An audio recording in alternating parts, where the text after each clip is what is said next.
வணக்கம். நீங்கள் இணைந்திருப்பது அக்கினியின் தமிழ் செய்திகளுடன். முதலில் தலைப்புச் செய்திகள். வாகனம் வாங்க காத்திருப்போருக்கு வெளியான மகிழ்ச்சி தகவல்.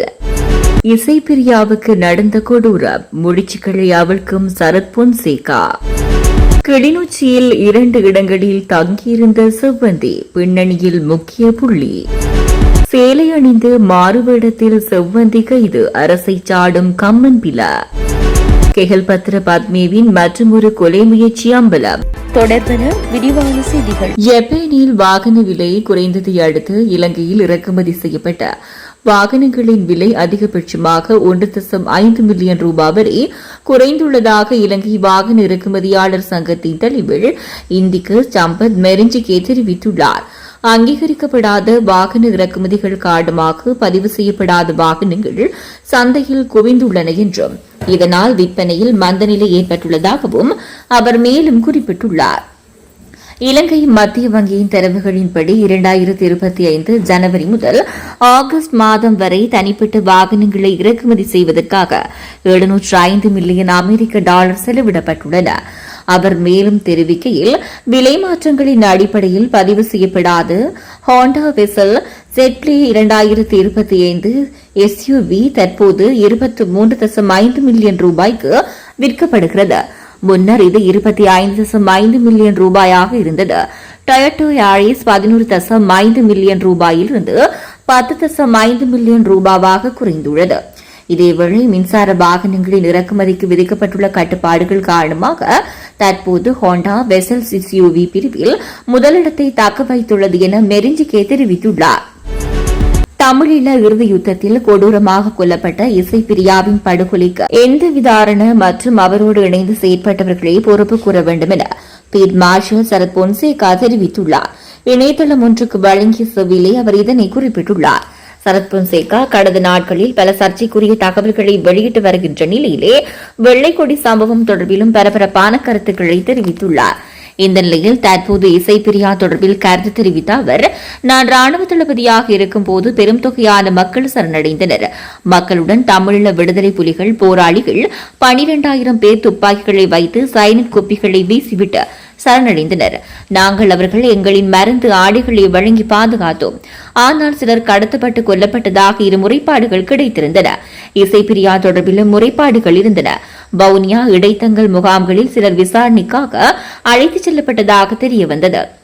யுத்தம் நிறைவடைந்த பின்னர் சிலர் சண்டியர்களாக செயற்பட்டனர். அவர்கள்தான் புனர்வாழ்வு மற்றும் ஏனைய செயற்பாடுகளில் முன்னணி வகித்தனர்.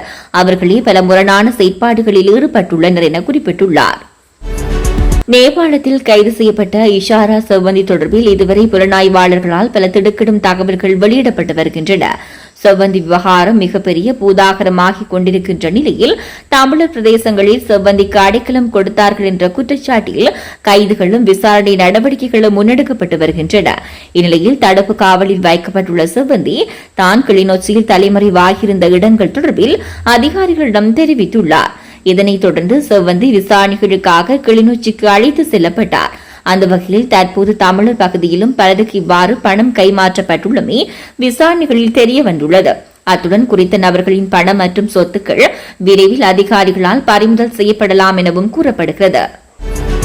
கனிமுல்ல சஞ்சீவ கொலையுடன் தொடர்புடைய இசார செவ்வந்தியை காவல்துறை அதிகாரி ஒலுக்கல சேலை அணிந்து மாறுவேடத்தில் கைது செய்துள்ளதாக மக்கள் நினைக்கும் அளவுக்கு அரசாங்கம் ஊடக அனுசரணை வழங்கியுள்ளதாக பிவித்துறை ஹெல உரிமைய கட்சியின் தலைவர் உதய கம்மன்பில தெரிவித்துள்ளார்.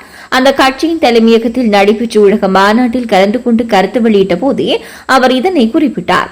தொடர்ந்து கருத்து தெரிவித்த அவர், இதற்கு முன்னரும் கொடுச்சலிந்து ஹரகட்டா மாகந்துரை மதுஷ் போன்ற குற்றவாளிகள் வெளிநாடுகளில் அழைத்து வரப்பட்டனர். ஆனால் எவ்வித ஊடக பிரபலமும் வழங்கப்படவில்லை. நேபாளம் காத்மண்டுவில் கைது செய்யப்பட்டது முதல் ஒலுக்கல செவ்வந்தி பக்கத்தில் அமர்ந்திருந்தது முதல் இலங்கை வரும் வரை அனைத்தையும் ஊடகங்களில் காண்பித்தனர். குற்றவாளிகள் கைது செய்யப்பட்ட பின்னர் குற்றவியல் சட்டக்கோவையின் பிரகாரம் அடையாளம் காண்பதற்கான அடையாள அணிவகுப்பு நடத்தப்பட வேண்டும். ஆனால் செவ்வந்தியை நாட்டு மக்கள் அனைவரும் பார்த்துவிட்டனர். அதனால் இவரால் பாதிக்கப்பட்டவர் மற்றும் சாட்சியங்களுக்கு பெரும் தவறு நடந்துள்ளது. திட்டமிட்ட குற்றச்செயல்களில் ஈடுபட்டவர்களை அவர்களின் பிறப்புச் சான்றிதழின் பெயர்களை கொண்டு அழைக்க வேண்டும் என அவர் மேலும் குறிப்பிட்டுள்ளார். இஷாரா செவ்வந்தியுடன் நேபாளத்திலிருந்து இலங்கைக்கு அழைத்து வரப்பட்டவர்களில் கம்பஹா பாபுவும் ஒருவர். அவரிடமிருந்து கொலை முயற்சி தொடர்பான தகவல்களை களனி பிரதேச குற்றப்புலனாய்வு பிரிவினர் வெளிப்படுத்தியுள்ளனர். கரவலப்பிட்டி அதிவேக வீதி நுழைவாயிலுக்கு அருகில் உள்ள வடிகாலில் கண்டெடுக்கப்பட்ட சுமார் 50-56 உயிருள்ள தோட்டாக்கள் கம்பஹா ஒஸ்மானை கொல்ல ஹேல்பத்ர பத்மி தயாரான போது தமக்கு வழங்கப்பட்டதாக சந்தேக நபர் தெரிவித்துள்ளார். அத்துடன் கம்பஹா பாபா நாட்டில் தங்கியிருந்த காலத்தில் ஆடம்பர வீடுகளில் தங்கியிருந்ததாகவும் 1 லட்சம் ரூபாவுக்கும் அதிகமான மாத வாடகை அடிப்படையில் இவர் தங்கியிருந்ததாகவும் தகவல்கள் வெளியாகியுள்ளன. கெஹல்பத்ர பத்னி வீடுகளுக்கான வாடகையை செலுத்தியதாக விசாரணை அதிகாரிகள் சந்தேகிக்கின்றனர். கம்பஹா பாபா மேலதிக விசாரணைகளுக்காக பயங்கரவாத தடை சட்டத்தின் கீழ் 90 நாட்கள் தடுத்து வைக்கப்பட்டு விசாரணைக்கு உட்படுத்தப்பட்டு வருகிறார். தொடர்ந்து மக்களின் செய்திகளோடு இணைந்திருங்கள். வணக்கம்.